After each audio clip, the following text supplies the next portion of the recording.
Summary of the Bad Weather Friend Kindle edition written by Dean Koontz. Chapter 1. Florida. Dooley Peebles and Roscoe Mosley, employed by Mayweather Universal Air Freight, found themselves entangled in an extraordinary assignment that would blur the lines between the mundane and the mysterious. The focal point of this tale was an enormous crate, measuring 9 feet in length, 4 feet in width, and 4 feet in depth, weighing well over 1,000 pounds. The crate, laden not just with its sheer weight but also with an uncanny energy, became a harbinger of the peculiar events that were to unfold. Assigned to transport this enigmatic cargo, Dooley and Roscoe navigated their box truck through the streets of Boca Raton, Florida, where the Colonel's warehouse awaited. The journey was accompanied by a palpable sense of discomfort, exacerbated by the oppressive humidity of an October afternoon. The crate, described by Dooley as a hateful thing, seemed to exude vibes that Roscoe, in his own way, labeled as bad mojo. Upon arrival, the scene at Colonel Talmadge Clerkenwell's warehouse was as intriguing as the crate itself. A flock of red-crowned parrots, animated by the nuts scattered on the pavement by the Colonel, added a touch of surrealism to the backdrop. The Colonel, an elderly figure seemingly older than the state of Florida itself, stood in stark contrast to the vibrant parrots. His three-piece linen suit, as immaculate as his hair, mustache, and goatee, presented an image reminiscent of the KFC founder, but with an aura of mystery. The crate, like the Colonel, waited outside the warehouse on the concrete apron, earning it the moniker the Beast from Roscoe Mosley.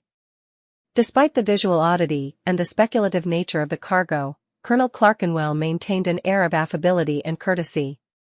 However, his responses to queries about the warehouse and the shipment were elegantly elusive, leaving Dooley and Roscoe with more questions than answers. The pickup order indicated that the customer was shipping books to a certain Benjamin Catspaw in California.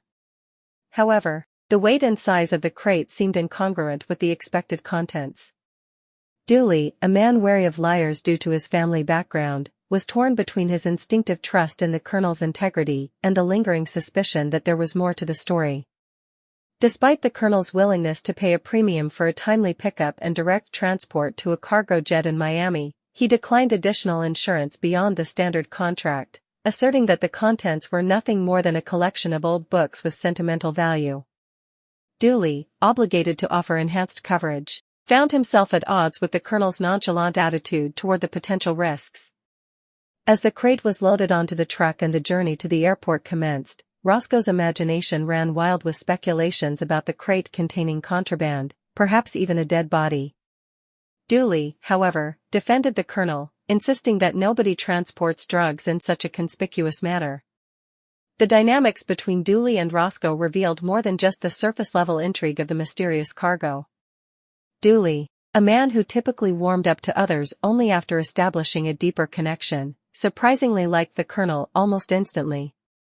This affinity was rooted in Dooley's intuitive perception of the Colonel's honesty, a quality he struggled to articulate but felt with a sense of almost psychic certainty. At the airport, the Mayweather jet loomed large, taking on cargo for its next destination. Roscoe operated the forklift, while Dooley navigated the paperwork and coordination with the cargo handlers. During this process, Dooley experienced an odd moment when sealing the paperwork on the crate. A strange feeling, an icy chill, passed through him, momentarily unsettling his composure. Despite this, he dismissed it as a fleeting sensation and continued with his duties. The enigma deepened when, later that night, Dooley found himself enveloped in a dream induced by the white-suited Colonel. In this dream, a dazzling turbulence of parrots surrounded the Colonel, accompanied by a dozen earthbound flamingos and a white cockatoo perched on his shoulder. The Colonel, now imbued with wings, conveyed a profound benevolence that Dooley identified as the key quality defining him. In this dreamscape, the Colonel asked Dooley to forget specific details about the crate, its unusual nature, the chill when sealing the invoice envelope, the recipient's name, and the delivery address. The dream unfolded like a surrealist painting, with the Colonel speaking through the cockatoo and urging Dooley to remember him in times of world-altering crises. The imagery of bright flamingos standing in reverent stillness added to the dream's mystique. As the Colonel flew away with the parrots, Dooley attempted to join them, only to realize that it wasn't that kind of dream. The following day, as the cargo jet cruised through the night sky, westering high above the earth, Dooley found himself awakening with a selective amnesia. The dream-induced erasure was precise, leaving only what the Colonel had requested him to forget. The Colonel's voice lingered in his memory, urging him to remember in times of dire need. The narrative, while entrenched in the mystery of the peculiar cargo, also touched upon Dooley's personal life. A family man at heart, Dooley was happily married to Cecilia, with 2 teenage daughters. His dedication to family life was evident in his decision to share the unexpected tip from the Colonel with them, allowing them to indulge in a carefree evening with Grubhub and Baskin-Robbins. Despite the surreal elements and the dream-induced alterations to Dooley's memory, the story maintained a balance between the extraordinary and the everyday. Dooley's contentment with his uncomplicated life, love for his family, and dreams that were always pleasant created a relatable backdrop to the unfolding mystery. The narrative reached a poignant moment as Dooley pondered the Colonel's parting words in the dream. The Colonel had asked him to remember in case the world went so wrong that there seemed no way to make it right again. This added a layer of significance to the enigmatic cargo and the Colonel's intentions, leaving readers with a sense of anticipation and curiosity about the larger narrative at play. In summary, the story of Dooley Peebles, Roscoe Mosley, and Colonel Talmadge Clerkenwell weaves a tapestry of mystery, supernatural elements, and the intersection of the ordinary and the extraordinary. The enigmatic cargo, the dream-induced alterations to memory, and the Colonel's cryptic parting words create a compelling narrative that transcends the boundaries of conventional storytelling. The balance between the mundane and the mysterious, coupled with the depth of character portrayal, makes this tale a captivating exploration of the unknown. A Bad Morning. Benny Katzbaugh's departure from Surfside Realty marked the beginning of a tumultuous journey that would challenge his resilience and perception of the world. As he stepped out into the warm October sun, the bitter taste of uncertainty lingered in his mouth, echoing the cryptic words Handy Durock had shared in their enigmatic meeting. Leaving behind the quaint, beachy office that had once felt like a second home, Benny found solace in the familiar routine of joining Fat Bob at Papa Bear's for a comforting breakfast. The aroma of sizzling bacon and freshly brewed coffee enveloped him as he sought refuge in the simple pleasures of a hearty meal. Amidst the chaos of the unknown, the diner offered a sanctuary where Benny could gather his thoughts. Sitting across from Fat Bob, Benny recounted the abrupt termination of his contract, the unsettling analogy of Handy being a great white shark, and the inexplicable sense of being caught in the crossfire of forces beyond his comprehension.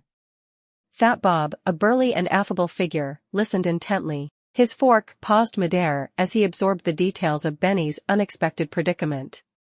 "I tell ya, Benny, life's like a roller coaster. One moment you're climbing high, and the next, you're plummeting into the unknown," Fat Bob philosophized between bites of pancakes. Benny nodded in agreement, his mind grappling with the whirlwind of emotions and unanswered questions. The promise of shocking developments and unendurable terror lingered in his thoughts, heightening his anxiety about what lay ahead.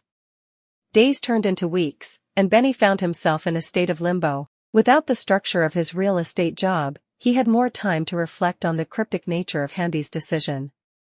Unable to shake the feeling that he was a pawn in a game he didn't understand, Benny sought solace in his modest apartment, surrounded by the silence that echoed his internal turmoil. His routine became a delicate dance between job hunting and introspection. The once promising real estate career now felt like a distant memory, a chapter abruptly closed without resolution. Benny couldn't suppress the nagging sense that someone had manipulated the strings of his destiny, leaving him adrift in the vast sea of uncertainty. As weeks turned into months, Benny's resilience faced its greatest test. The initial shock and confusion evolved into a persistent sense of injustice. The promise of unforeseen challenges became a reality as Benny navigated the harsh terrain of unemployment, sending out resumes like messages in a bottle, hoping for a lifeline to pull him back into the workforce. During this period, Benny reflected on his encounters with the enigmatic Tina Finestra and the menacing MS-13 enforcer Santiago. The threads of his past interactions with these characters now seemed woven into the fabric of his present uncertainty. Were they mere coincidences, or did they hold clues to the forces at play in his life? One evening, as the sun dipped below the horizon, casting long shadows on the city streets, Benny received a mysterious message on his phone. The text was cryptic, filled with coded language that hinted at a clandestine meeting. Intrigued and desperate for answers, Benny found himself drawn to the specified location. The rendezvous unfolded in a dimly lit alley, where shadows danced like specters. As Benny cautiously approached, he was met by Tina Finestra, her demeanor a curious mix of warmth and intensity. She spoke in riddles, alluding to unseen forces and the thin line between power and money. Tina hinted at a conspiracy that reached beyond Surfside Realty, suggesting that Benny's termination was part of a larger game, orchestrated by elusive puppeteers. The revelation left Benny stunned, his mind grappling with the implications of a grander scheme. Tina urged him to be vigilant, to trust no one, and to follow the breadcrumbs of deception. As she disappeared into the shadows, Benny was left standing in the alley, the weight of newfound knowledge settling upon his shoulders. In the following days, Benny embarked on a journey of unraveling the mysteries that surrounded him. He delved into the underbelly of the real estate world, uncovering layers of corruption and deceit that extended far beyond Surfside Realty. The promise of shocking developments manifested as Benny became entangled in a web of intrigue, where every revelation led to more questions. As the narrative unfolded, Benny faced moments of almost unendurable terror, confronting the shadows that lurked in the corridors of power. With each twist and turn, he discovered the strength within himself to confront the forces that sought to manipulate his destiny. The story of Benny Katzbaugh became a testament to resilience, the unpredictability of fate, and the courage required to navigate the unknown. In the face of adversity, Benny emerged not as a victim, but as a survivor, ready to challenge the illusions that masked the true nature of the world around him. Fat Bob. In the realm of Newport Harbor, at the venerable Papa Bear's restaurant, the narrative delves into the lives of Robert Fat Bob Jericho and Benny Katzbaugh. As they engage in conversation, the author meticulously paints a vivid picture of the characters, the setting, and the unfolding events, creating a tableau of intrigue and human dynamics. Robert Jericho, a robust man embracing his weight and its attention-grabbing consequences, is introduced with a certain flair. The moniker Fat Bob proudly adorns his business card, embodying his self-assured and unapologetic nature. Described as a 6'2" figure carrying a substantial 310 pounds, Jericho's physical presence is further detailed, highlighting his unique solidity, a density akin to ham. The narrative offers glimpses into Jericho's health-conscious habits, contrasting his seemingly indulgent lifestyle with periodic CT scans and an awareness of arterial health. The interplay between his boisterous personality and health-conscious choices presents a multifaceted character, adding depth to the narrative.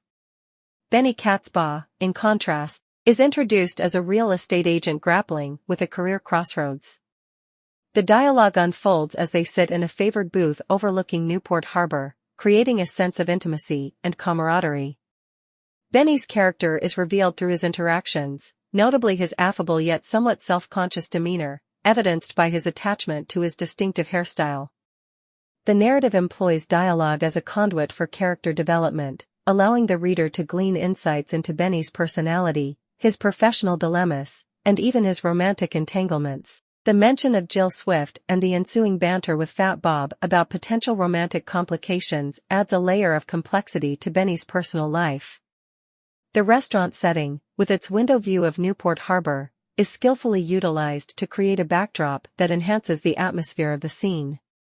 Descriptive elements such as the majestic white yachts, sparkling waters, and soaring seagulls contribute to the overall ambience, establishing a vivid sense of place. The author employs Fat Bob's investigative prowess as a narrative catalyst, introducing a plot point that propels the storyline forward. Benny's revelation about contemplating leaving Surfside Realty sets the stage for Fat Bob's promise to investigate the situation. The detective's character is further delineated as a seasoned professional with a history as a former Los Angeles homicide cop, providing credibility to his offer of assistance. The dialogue between Fat Bob and Benny is laden with subtle humor and undertones of genuine concern, forging a compelling dynamic between the characters. Benny's vulnerability is juxtaposed with Fat Bob's assertiveness, creating a nuanced relationship that adds layers to the narrative. The narrative tone remains consistently formal and factual, maintaining clarity and precision in language. Descriptive elements, though present, are employed judiciously to enhance understanding and immerse the reader in the scene. In conclusion, the excerpt adeptly intertwines character development, setting, and plot progression. The careful crafting of dialogue, the establishment of a vivid setting, and the introduction of a central conflict involving Benny's professional uncertainty contribute to the narrative's depth.